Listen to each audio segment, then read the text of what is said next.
উত্তরের দিকে নজর রাখতেই হচ্ছে, কারণ টানা বৃষ্টিতে বিপদে উত্তরবঙ্গে বিপর্যয়ের মেঘ কাটার নাম নেই। কারণ উত্তরে আরো বৃষ্টির পূর্বাভাস দিচ্ছে আলিপুর আবহাওয়া দফতর। আমরা দিনভর আজ নজর রেখেছি যে বিপর্যয় উত্তরবঙ্গে, বিধ্বস্ত উত্তর, সেখানে কোথাও না কোথাও কি স্বস্তির খবর আমরা পাবো? কবে পাবো স্বস্তির খবর?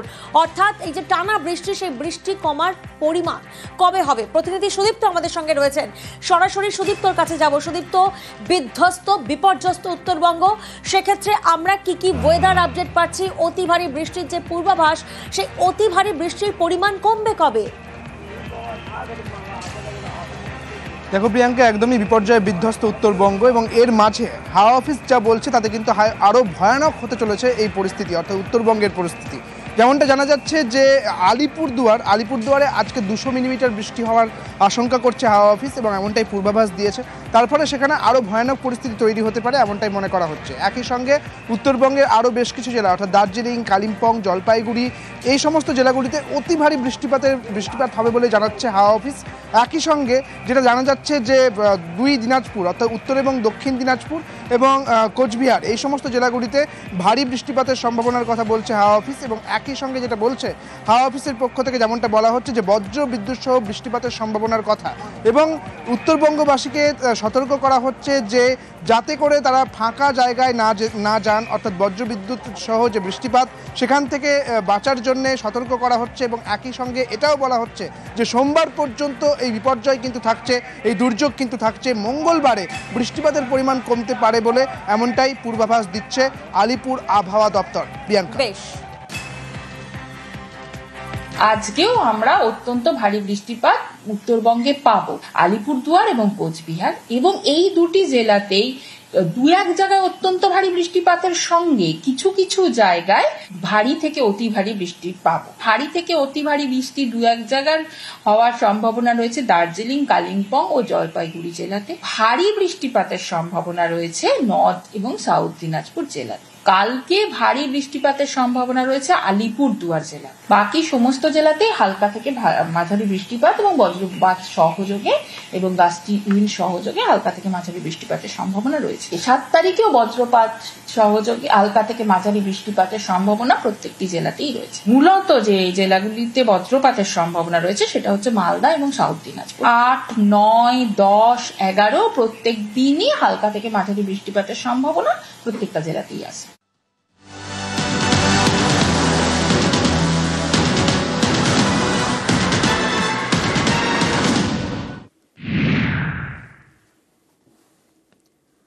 দুর্যোগের মেঘে আতঙ্ক ক্রমশ বাড়ছে। টানা বৃষ্টিতে উত্তরে বিপর্যয়। দার্জিলিং জেলায় ধসে এখনো পর্যন্ত মৃতের সংখ্যা 20।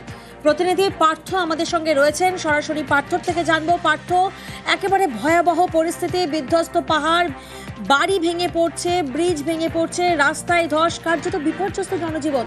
কি আপডেট আমরা পাচ্ছি এই মুহূর্তে?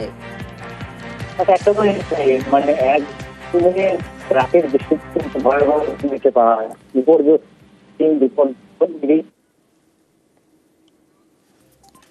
আমরা আবারও পার্থর সঙ্গে যোগাযোগের চেষ্টা করব, তবে তার আগে আপনাদেরকে জানাই, দার্জিলিং জেলায় ধসে এখনো পর্যন্ত মৃতের সংখ্যা 20। মিরিকে ধসে চাপা পড়ে মৃত্যু হয়েছে 15 জনের। সোনাদায় সেখানে 1 জনের মৃত্যু। মিরিক বস্তি এলাকায় 2 জনের মৃত্যু হয়েছে। দার্জিলিং জেলায় ধসে মৃত্যুর আপডেট সামনে আসছে। সোমকামান সিং বাড়িতে মৃত্যু হয়েছে 1 জনের। আবারও যোগাযোগের চেষ্টা করব পার্থর কাছে। পার্থ,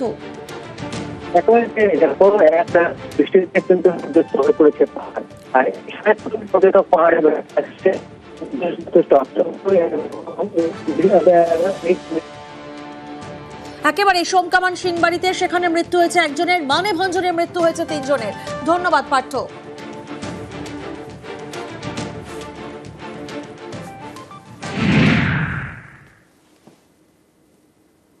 টানা বৃষ্টি, উত্তরে কার্যত বিপর্যয়, বিধ্বস্ত পাহাড়, ভয়াবহ পরিস্থিতি সেখানে, কারণ ভেঙে পড়েছে বাড়ি, ব্রিজ, রাস্তায় ধস, বিপর্যস্ত জনজীবন। অন্তত 25 জনের মৃত্যু হয়েছে।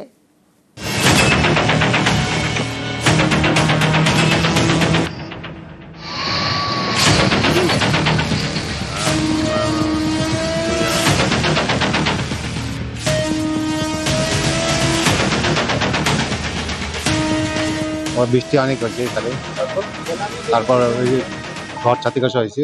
আপনার বাড়ি ভেঙেছে? হ্যাঁ, আমার বাড়ি। কি কি তলিয়ে গেছে? বাড়িতে দোকান টোকান সব ছিল। একটানা বৃষ্টি, বিপর্যস্ত উত্তর, ভয়ঙ্কর ভয়াবহ অবস্থা।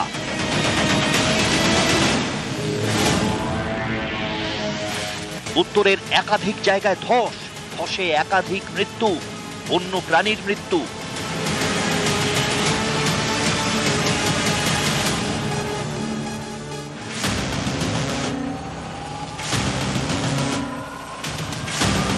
বৃষ্টির জল, নদীর জল, উত্তরে জলে জল, তলিয়ে গিয়েছে মানুষ, ঘরের দরজা ভেঙে ভেসে গিয়েছে টোটো।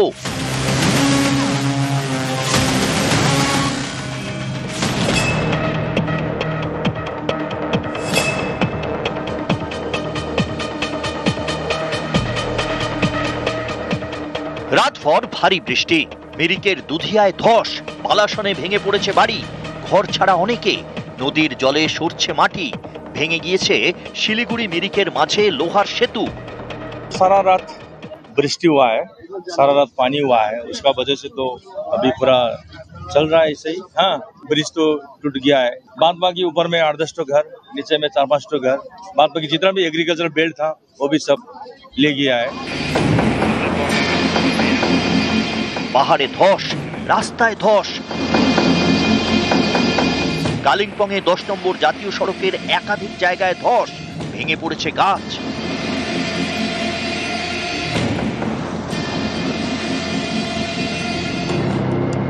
শিলিগুড়ি দার্জিলিং এর রোহিणी रोडे धस। मेन रोहिणी रोड है, उस पे 2-3 जगह है, विसिल खोला, दिलारा, 3 जगहों पे लैंडस्लाइड हुआ है एंड क्लियर करने के प्रोसेस में है। और टूरिस्ट जो है वो अपने जहाँ पे हैं होटल में वो वहीं पर रहें, सेफली रहें। द रास्ता गेट्स क्लियर, हम लोग डेफिनेटली आपको बताएंगे, टैक्सी सिंडिकेट्स के माध्यम से, हमारे सोशल मीडिया के माध्यम से बताएंगे आप लोगों को।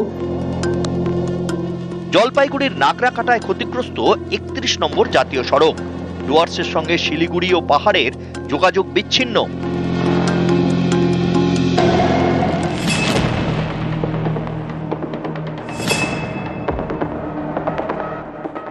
একই ছবি জলপাইগুড়িতে, রাতভর বৃষ্টিতে নাগরাকাটার একাধিক গ্রামে জল, গয়েরকাটার গ্রামের একাধিক ঘরে হু হু করে জল ঢুকছে।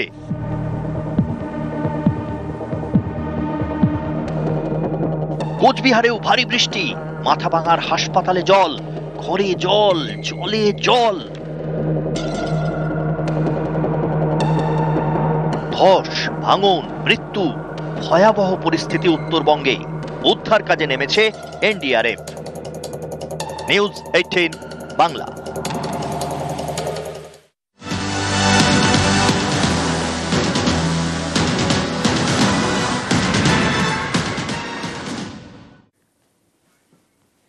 উত্তরে জেলায় জেলায় জলে জল, ভাসছে উত্তরবঙ্গ। জলপাইগুড়ির নাগরাকাটায় এখনো পর্যন্ত 5 জনের দেহ উদ্ধার হয়েছে। জলমগ্ন সাতকুন্ডু, বামনডাঙ্গা এলাকাতে 5 জনের দেহ উদ্ধার হয়েছে, এখনো নিখোঁজ অনেকে। রকি প্রতিনিধি আমাদের সঙ্গে রয়েছেন, সরাসরি রকির কাছে যাব। রকি, পরিস্থিতি অত্যন্ত ভয়ানক এবং আমরা দেখেছি কার্যত বিপর্যস্ত জনজীবন। সেক্ষেত্রে প্রশাসনের তরফ থেকে ঠিক কি কি পদক্ষেপ নেওয়া হচ্ছে?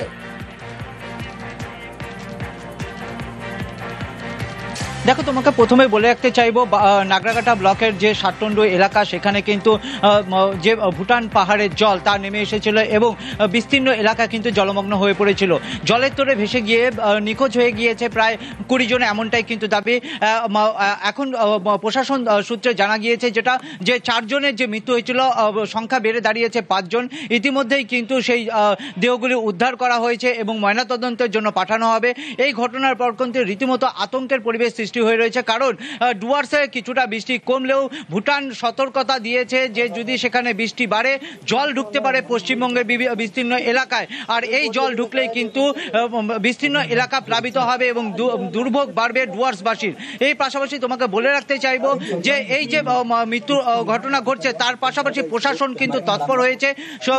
দিনের থেকেই কিন্তু সকাল থেকেই জেলা প্রশাসন এবং মহকুমা প্রশাসন কিন্তু উদ্যোগ নিয়েছে। এনডিআরএফ এর টিম সেখানে পৌঁছেছে এবং স্পিড বোটের মাধ্যমে কিন্তু সেখান থেকে সাধারণ মানুষকে উদ্ধার করে অন্যত্র নিয়ে যাওয়া হচ্ছে। শুধুমাত্র যে দিনেই চলেছে তেমনটি নয়, প্রশাসন এতটাই তৎপর যে রাতের অন্ধকারে টর্চ জ্বালিয়ে নিয়ে দড়ি বেঁধে নিয়ে দড়িতে করে মানুষকে উদ্ধার করা এবং খাদ্য সামগ্রী পৌঁছে দেওয়ার কাজ করছে। এক কথায় বলা চলে যে পুলিশ প্রশাসন এবং জেলা প্রশাসন রীতিমতো সাধারণ মানুষের পাশে রয়েছে এবং মুখ্যমন্ত্রী এই বিষয়ে কিন্তু নজর রাখছে ডুয়ার্সের প্রত্যেকটি গতিবিধির উপরে কি ঘটছে সে বিষয়ে কিন্তু একেবারেই রকি, বিপর্যস্ত নাগরাকাটার বিস্তীর্ণ এলাকা, দুর্গতদের পাশে প্রশাসন।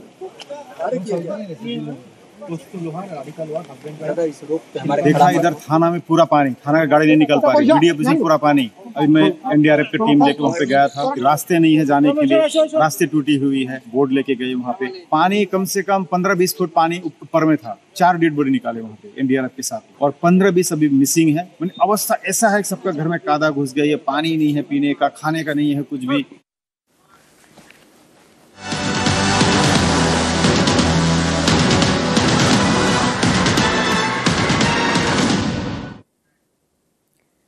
বিপর্যস্ত উত্তর দার্জিলিং এ সোনাদায় ধসে নিখোঁজ বাঙালি। সোনাদায় সেখানে ধসে ক্ষতিগ্রস্ত হয়েছে হোমস্টে, তাতেই নিখোঁজ হিমাদ্রি পুরকায়েত। তিনি ডায়মন্ড হারবারের বাসিন্দা, হোমস্টেতে কাজ করতে গিয়েছিলেন, তিনি নিখোঁজ হয়ে যান। হিমাদ্রির খোঁজে তল্লাশি চলছে।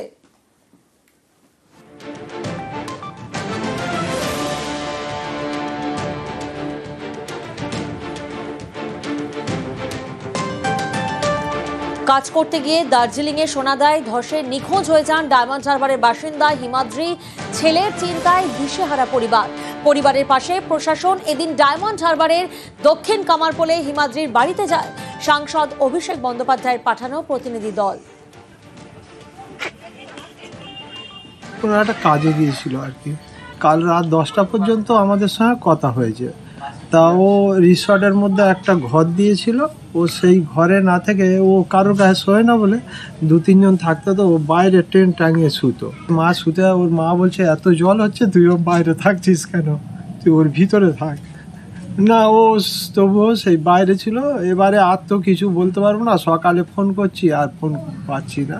ও একটু ঘুরতে ভালোবাসতো? হ্যাঁ, ঘুরতে ভালোবাসতো। এর আগে ওর নিজে ওই রকম চলে যেত। সারা বছরই এইরকম সব জায়গায় ইচ্ছা হলো। আগের বারে 6 মাস চলে গিয়েছিল, 6 মাস এখানে ওখানে সেখানে ঘুরে ঘুরে। এবার কি ওখানে কাজ নিয়েছিল? হ্যাঁ, বললো ওই লজে থাকবো, লজে একটু ওই রিসেপশনে থাকবো, টুকটাক কাজ করবো, ওখানে 2 মাস থাকবো। আমি বললাম খাওয়া দাওয়া, বললো ওরাই খাওয়া দাওয়া দেবে বলেছে, ওখানেই থাকবো। লাস্ট কখন যোগাযোগ হলো ছেলের সাথে? কাল রাত 10টায়। মাঝে মাঝে যোগাযোগ হতো? হ্যাঁ, প্রত্যেকদিনই কথা হতো, প্রত্যেকদিন কথা, বেশিরভাগ রাত্রিরে কথা হতো, সারাদিন কথা হতো না, রাত্রিরে কথা হতো। প্রশাসনিক লেভেল থেকে এসডিও অফিস বলুন, বিডিও অফিস বলুন বা পাউলিয়া কোস্টাল থানা খুবই সক্রিয় আছে। ওকে যাতে যত দ্রুত সম্ভব উদ্ধার করা যায় এবং আমরা আমাদের সমস্ত ডিটেলস এমপি সাহেবের অফিসে পাঠিয়ে দিয়েছি। সেখান থেকেও চেষ্টা হচ্ছে উচ্চ পর্যায়ে সব দিক থেকে চেষ্টা হচ্ছে যাতে যত দ্রুত সম্ভব ওকে উদ্ধার করে ও বাবা মার কাছে ফিরিয়ে দেওয়া যায়। মানে যোগাযোগ করা যাচ্ছে ওখানে? না, যোগাযোগ করা যাচ্ছে না। পরিবার তো খুবই উদ্বিগ্ন, শুধু পরিবার নয় সমগ্র গ্রামবাসী উদ্বিগ্ন।